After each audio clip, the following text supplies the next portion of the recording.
Periods. Let's talk about it, okay? And so that's what virgin actually means. It's just gotta stick together. What do I always say? Listen to your pussy. She never lies. Sister Strain here. Your favorite feisty feminist filmmaking duo. You're listening to The Sister Strain. We are live. Hello. Okay, I need to start out by saying I completely lied to everyone last week. She's a liar. If you watched the actual videos on YouTube, you will notice that where I said I was going to put the larger graphs up from that Movember study, I did not. And simple reason being, we are very busy and feeling a little overrun. We are working on multiple documentary projects, which are keeping us very full, but very busy. Yeah. Very happy to have it on our plate. And if you break down, like doing a podcast episode between gathering the research, having the conversations to make sure we're on the same page, getting in here, the 40 or so minutes it takes to record it, and then we do all the editing and stuff ourselves, which takes, by the time you edit it all, get a teaser together. Carissa's our in-house editor.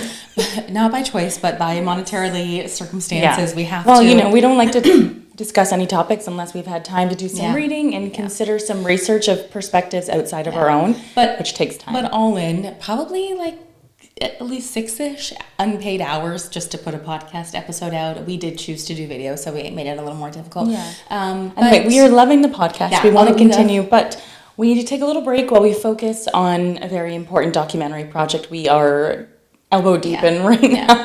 That being said, when we started this first season, so this will be if we didn't make that clear, this will be the final episode of our first season of The Sister Strain.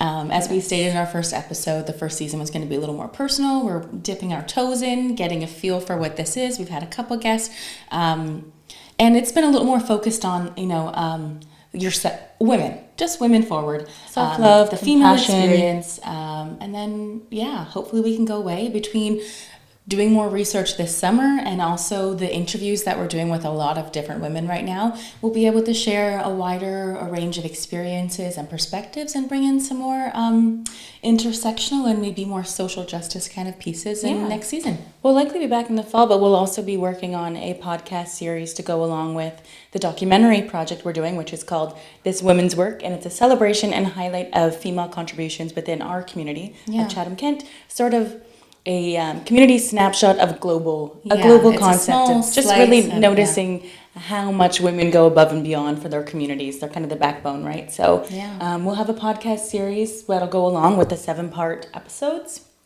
and hopefully invite some women in to share their experience and their voices. So we'll be preparing that over the summer, even though we won't be sharing podcasts. We'll be building up some great stuff for the fall and spring. Yeah. So I think before we kind of, as our final send-off for the summer, we really wanted to take a look at what do we hate next in line to the patriarchy, Kitty? Capitalism, consumerism. Yeah, I think, and listen, we all have things we see and we're like, that's beautiful, that's pretty, I want that or I need that. Yes. So no judgment to anyone, but you can get caught up in a vicious circle, I think, especially as women and the way we're marketed to in our world of always feeling lesser than because you don't have or you don't look a certain way or you have to change your hair, or you have to wear certain makeup. And we're sort of born and raised to despise ourselves and see ourselves as wrong and bad and look at all the things we need to become better, to be less hairy, to be less smelly, to be less gross, all those things that are sold to us, which is ridiculous. And it's a tough thing to navigate on your own. It's also a tough thing to maybe avoid some of that and hopefully encourage other people that they also don't need all of those things. So our kind of a little bit, we'll get into it a bit today, not fully into stats and data today, to be honest. Our summer send-off is, what if we all just fucking loved ourselves so radically this summer? What if we were just so brave that it and left bold? No room for shame or guilt or any sort of negative self-feelings? We hope that our words fire you up to become a little more bold and brazen with your choices. And we hope from there you encourage several other people to also really embrace themselves and accept themselves exactly as they are. I hope it just trickles on and on and on to a beautiful, brave army of people who are like, I am perfect the way that I am. I don't need to buy your products. I don't need to change things. I don't need to lose weight. I don't need to do all these things. Imagine how many of these broken systems would crumble if we all just said, fuck it, I'm going to love myself and accept myself exactly as I am. I'm not buying those products. I'm not doing that shit. I'm just going to love myself exactly where I am today. We're going into our summer the juiciest we've ever been, aren't we? And I feel fucking fantastic about it. We've been changing up our Instagram feeds and the stuff we consume. I've been purposely searching out other curvy, vivacious, beautiful women. What do you say? I was going to say full girl summer. And this isn't about body image, okay? Let's have our tummies full. Let's be full of love, full of compassion, full of knowledge, full of passion and erotic charge for life. I hope if you are like, you know what, I'd love to not wear makeup, I hope you don't wear it. Don't do it. If you are contemplating not wearing a bra and you've never done it before, I hope you're like, maybe I'll give it's it liberating. a try. It'll change It's your so life. good. It's we so haven't, good. neither of us has worn a bra in over a decade, and I could never go back. No, even if they're down to here, Look I how don't beautiful care. they are. Okay, go buy the teeniest bikini you can find and jiggle and flounce around the beach. And enjoy and make the memories with your loved ones and enjoy the time. And I know it's hard, but try not to think about what anyone else is perceiving of you. Yes. Their perspectives don't matter. It's your life. You get one life. I think I saw something like you get 75 summers. How many summers have you already lived? How many do you have left? Go out. Make the most. And live it up. Please. And let's think about this a little beyond body image, right? Because what else do you have to offer the world? I bet you have an incredible list of beautiful qualities and characteristics and traits and gifts and talents to offer the world. What if we focused on that? I'm going into this summer not thinking about my short size from last year and that I have to size up, or if I'm going to look as hot as I want to in a bikini. What I'm thinking about is the fact that for the first time in my life, I feel very, very happy with where I'm at and the work I'm doing. I feel really full in my purpose. We are in and passionate alignment.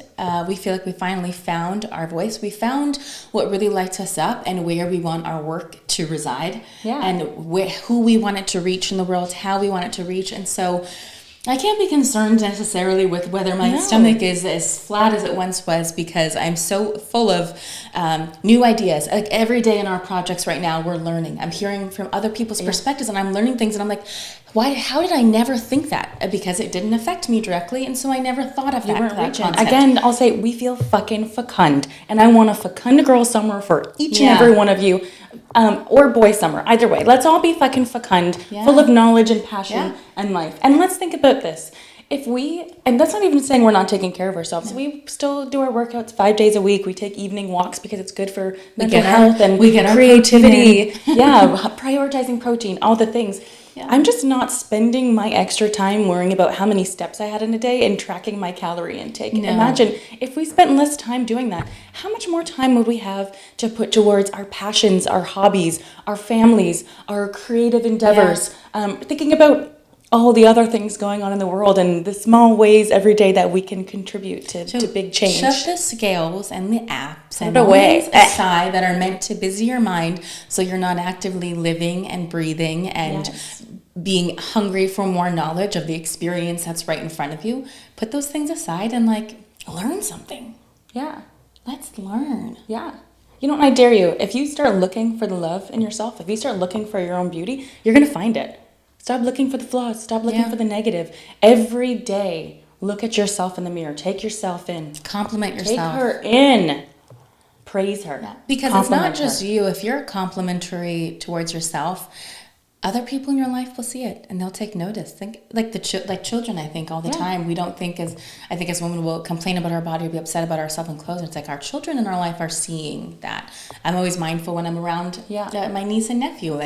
No derogatory talk. If I hear someone in our family say it, I'm don't say that. They're watching. They're taking that in. If they see you pointing out that flaw in yourself, they're also noting it as a flaw. One day they also have that same trait. They're going to be ingrained in them that is a flaw with themselves. Let's get rid of that. It goes beyond children, right? Again, if I'm loving myself in whatever state I am and showing that and sharing that with the people I love around me, not only are they going to say, oh, she's doing it, I should do it, but also from an internal perspective, if I am loving myself and so deeply compassionate towards myself, I'm probably going to start seeing everyone around me in a brighter light also. I'm going to have more compassion for the other women I see every day, for all the body types I see every day. I'm going to work on that love in myself, and it's going to emanate. It's going to trickle out. Yeah, and I think we wanted to do, well, I do have, not facts, but I do have one thing that I wanted to bring up of like, especially when you think of the standards that were set out in our world. Yeah. Oftentimes it's like someone, usually a white male, made a proclamation, and all of a sudden we all started subscribing to it. I think especially as the world became the more capitalist consumerism world, different companies started putting proclamations out because they wanted people to buy their product, and society fed into it, and it changed. You're not going to buy products unless you're convinced you absolutely need it. I'm sure we can dig into consumerism and where it came from and how it's affected women in a later segment where we dig in a little more and find some more stuff. But just off the top of our head, Lysol. What do we think about Lysol? What use cause do you think for Lysol? Right. I mean, well, anyone who knows it nowadays, great cleaning product, right? Yeah. If you're for the house, if you are a vulva haver, would you ever contemplate using Lysol daily for feminine hygiene? A home cleaning product on your body, on the most intimate part of your body. Douching or contraception? Unheard of. Absolutely despicable. Would you do that? It was done. It was done.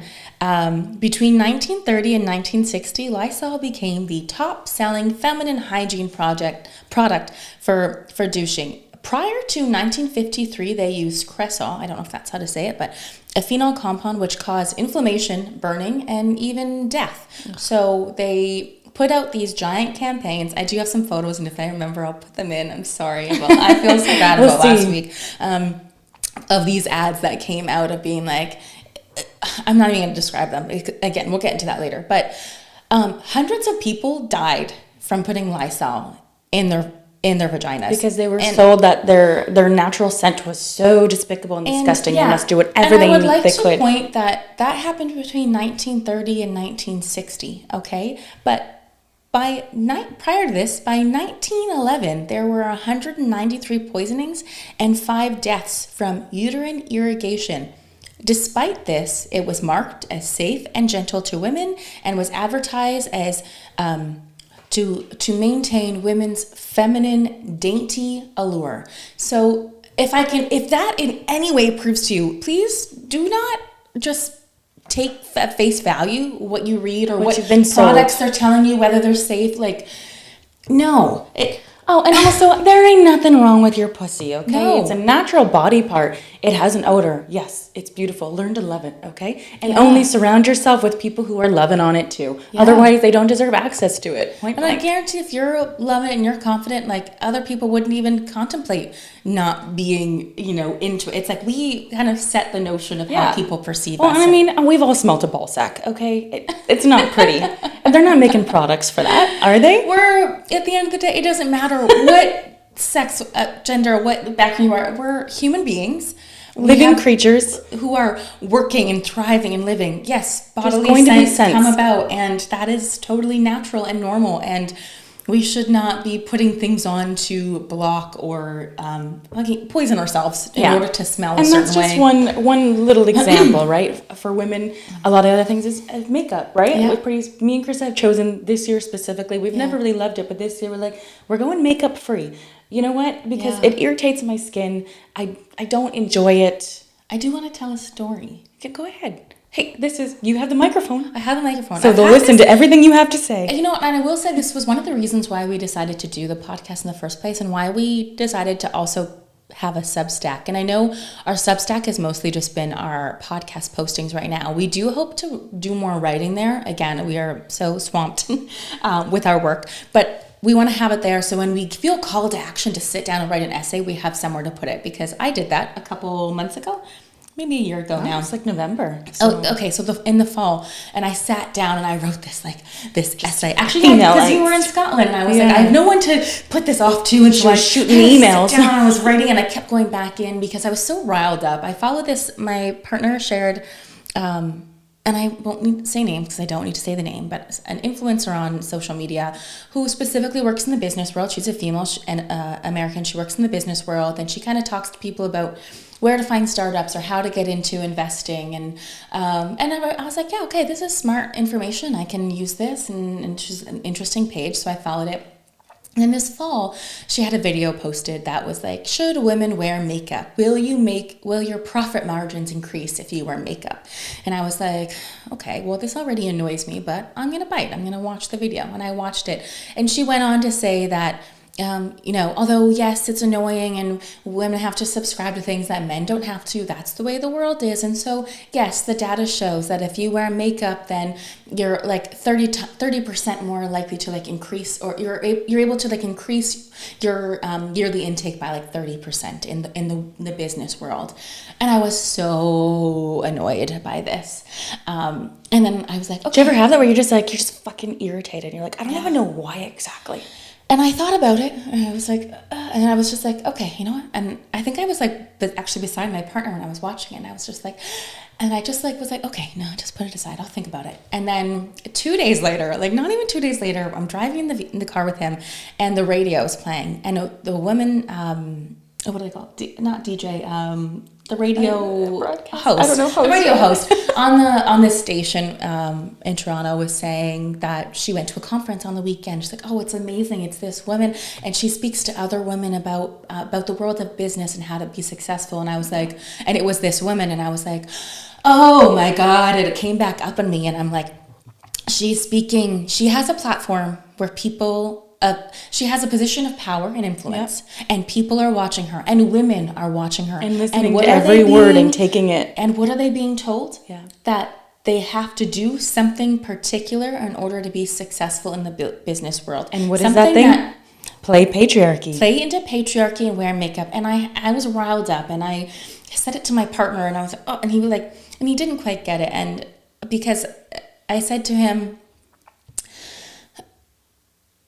in our circumstances and with our films, and the reason why we're doing all of our stuff self-funded at this point to hopefully, garner some leverage ourselves, is that I didn't want to play patriarchy anymore. We didn't want to starve ourselves to be a certain size. We didn't want to do our makeup up and appear super sexy all the time so that, the men in the industry would we're interesting and get hired. So they'd hire us, and I was like, no, I'm not doing that anymore. That was a dangerous position. We no longer exist for the male gaze. It put me in a lot of circumstances that people would say, oh, that's your fault. Why are you doing that? Because I was told I had to in order to be successful in this industry. And I don't want to. And it was bad for my safety. It was bad for my mental health. It was bad for my body. And so I stepped out of it. And he said to me, well, don't you think it's true a little bit? Like, so you have some really important themes that you want to get out in your projects, you and Kat. And but if you were presenting yourself a certain way where people would pay more attention to you, and then you'd be able to get the opportunities, you'd be able to get funding, and then you'd be able to share your messaging. And I looked at him and I said, it's about leadership and me and integrity. Yeah. If we got a position or an opportunity to do the work that we want to do, by playing the very game that our work speaks against, that playing into the system that we do not like, then what message am I actually saying? Because all of the themes and all the projects won't matter if I'm talking the talk and I didn't walk the walk myself. Mm-hmm. The people who are watching or paying attention are going to be like, ick.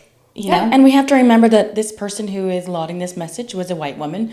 We are white women. She has a little heritage mix, but she presents white. Yes. Yeah. Patriarchy passing, right? As far as that goes. So, she can put makeup on and play patriarchy. Yeah. I can put makeup on and play patriarchy. What does that say to the other woman of different culture, race, religion, who cannot do the same thing? And that's what kind of happened. So I said that to him in the car, and he's like, okay, I get it, but sometimes you have to play the game. I hate that expression, but people say it all the time. That's just the way it is. And so I went away, and I went up to my room, and I took out my board, and Kat wasn't there, and she was already sleeping in Scotland, and I was like, oh, I have no one to load this on. And so I just took it out and started writing this essay. I am a woman. And does anyone watch White Chicks? That I am a white woman in America. Anyway, I'm going to have a BF. Yeah. Total bitch. I'm going to write a letter. Anyway. Great way to release rage. Write it out. Yeah. Release it from your body. And then I went back to him afterwards and I said, Ben, this is where I really need to dig it in, because it's not just about me and what kind of leadership or what kind of messaging I want to give. I have the privilege to play into patriarchy if I want, as a white woman who presents as we do, especially our twin bond and the curvy body. I can present myself and play patriarchy if I wanted to. if I go that route, not only am I selling out my own integrity and selling out my messaging, but I'm also selling out all of the people below me on the hierarchical triangle we've set up in our society of who dominates and all the marginalized voices and people that exist below that. Not only am I selling out our integrity and our messaging, but I'm selling out all of those other people who do not have the privilege to play patriarchy. And I'm telling them that's the only way to get it. So too bad for you. Sucks to be you, but I'm going to take the elevator and ride on up. Rather than finding ways to alter the system forever so that we can all break through, I'm going to play the game and just get myself through. But say it's with the intention of helping everybody. Well, and I'm so vehemently against it. And that really was kind of a launching of being like, no, we have to do it. We have to do it a different way. How do we do it? And I hope that you got to know your scruples and you got to stick to them. Yeah, I hope being here is doing that work ourselves that we say we want to do. I hope we're, really doing. I feel like we're doing the work. I hope it's encouraging other people to dig in and do the work. And I hope you'll be those voices. I hope if you feel not strong enough to do something for yourself, I hope that you think about all the other humans that it could possibly affect and do it for them. We only make change by being bold and brave enough to step against the status quo. Absolutely. Yeah. Fuck the system. Change it. Okay. And on that note, how is the most radical way we can change the system? It starts within. Yeah. It starts with our own radical acceptance of ourselves, that self-love, that compassion, that I am who I am, I know who I am, I'm going to live that path regardless of how I'm perceived, what I'm told, who's telling me it's wrong or bad, or I can't have that, or I can't achieve that.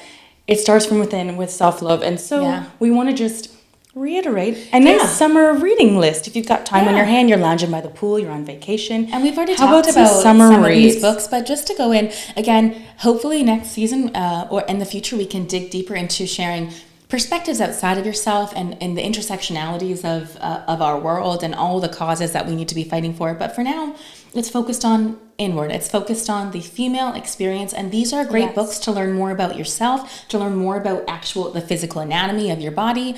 And so we'll go through our list. Let's just start. So this one is actually The Feminine Mystique. I'm sure we've all heard it, right? It's a classic. It was a little bit of an intense read, a slow build, but then I was hooked. There's so much information in here. I'm sure we'll bring it up in another topic, but it does kind of fall in line with consumerism. Yeah. The initial lie sold to women in the 50s. Being a housewife will be your ultimate pleasure and joy, and you won't need anything else, which was a lie. I'm not saying being a housewife is a bad thing. I'm just saying women innately and inherently need more to live for beyond just their family. And also really highlights the systems that were put in place to very specifically sell products to women to sort of fill that void they were feeling in their families and their marriages when they were convinced that that's all they'd need.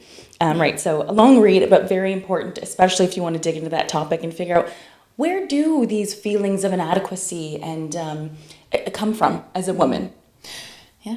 How have we been? Do you want to read? Oh, sorry, I thought you were done. What? I was just going to say for the people who are listening and not seeing, did you want to once again repeat the feminine and the author? The Feminine Mystique by Betty Friedan.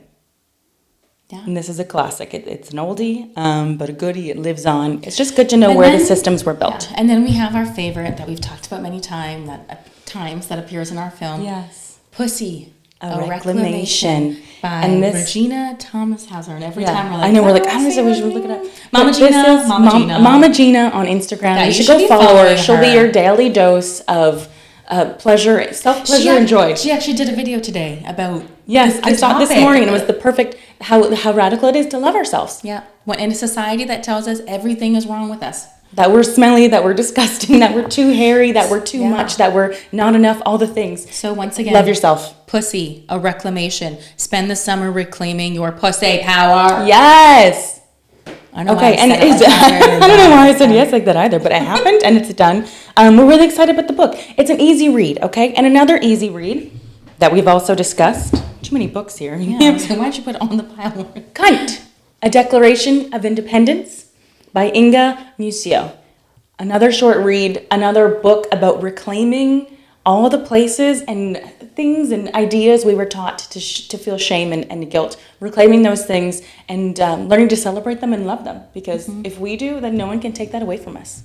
Now, this is a big one to take a look at. Again, a little, I won't say heavier read, but there are a lot of like talks about studies and data about how the gender of women is left out of a lot of studies, a lot of research, a lot of care that's put into how society is set up, how we treat patients in the hospital, or just like even just daily life. Infrastructure in cities, like it's a vast array of... You'll read things here and you'll be like, yeah, wait, that's true. And I didn't even think about it in that perspective. So if you're someone that really likes a good, some stats and data to back up ways of thinking and wants to dig in there, that's an excellent read. I don't actually think I said the name yet. Invisible Women, Data Bias in a World Designed for Men by Caroline Criado Perez.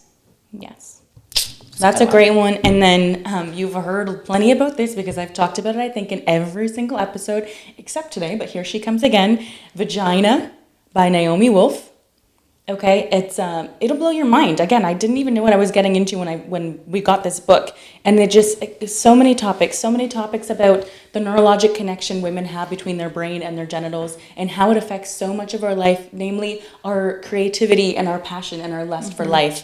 We really have to work on and build that connection for ourselves, and this book is a great guiding path for that. So these are all books, very great books on the female experience, on the female anatomy, on the female perspective in our society. Breaking down where those little bits of self-hatred and self-criticism come from, why they're built and bred in us, and how we start breaking those systems so we can just live lives that are full of love, happiness, passion, creativity. But apart from these, I was just going to say, also look for books by authors out there who have a completely different worldview than you, a different race, a different religion, a different sexual orientation, a different life experience. And also we've shared some great male resources on Instagram recently. Yeah. It's always great to go and see the male perspective. Maybe there's men watching. Great for you to go and look at someone who's really digging into the current male experience and really trying to do some positive work in that regard.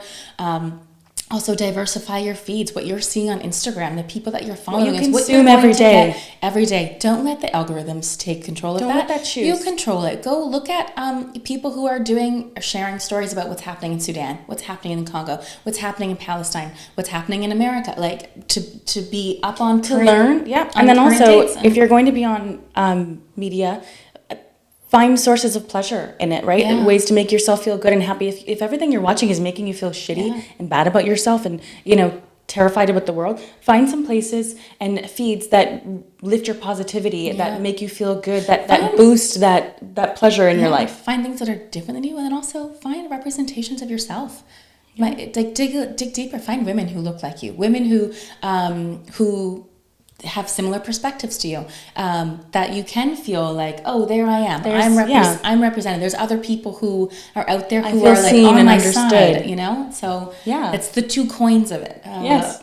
Yeah. Last book, and this is a big read. Okay, when it comes to self-love and loving each other and living lives that are more full, I really love this book because when we talk about pleasure and passion, this book talks about eroticism in life, and I think it's so easy for us to assume, erotic, that means sex, that means sexuality, that means pleasure with an intimate partner. No, it doesn't. Life is so full. It's so full of so many sources of pleasure and passion and purpose and aliveness that we just dismiss or we don't look into. So this book is called A Return to Eros: The Radical Experience of Being Fully Alive by Marc, Gafni, and Kristina Kincaid.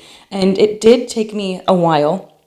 On sex, love, and eroticism in every dimension of life. It took me a while to get through, but it was such an interesting read and really altered and changed my perspective on what can I do every day to procure more passion and eroticism in my life, right? I'm a woman who's been single 7 years, so I don't have an intimate partner to feel that sort of, the aliveness that comes from feeling loved and receiving affection and sharing intimacy. But there are so many ways every day that we can find that sense of aliveness in ourselves, and we can build beautiful lives where we're tending to that aliveness and Eros every single day. And it can be an independent journey. So if you're someone who's looking for more ways to feel more alive in life, then I recommend this book.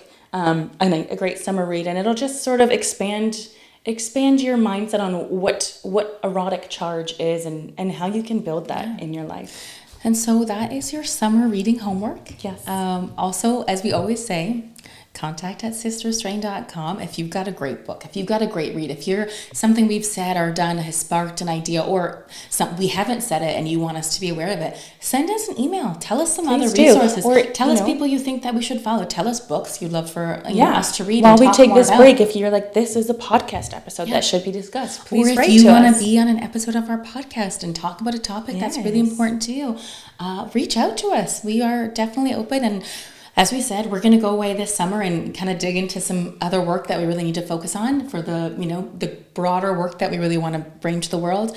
But we will be back, and we will look forward to sharing more stories, sharing more perspectives, our own perspectives and those outside of ourselves, and share all the learning that we're doing this year with our documentary project. We're really excited to keep you on that journey with us. Yeah.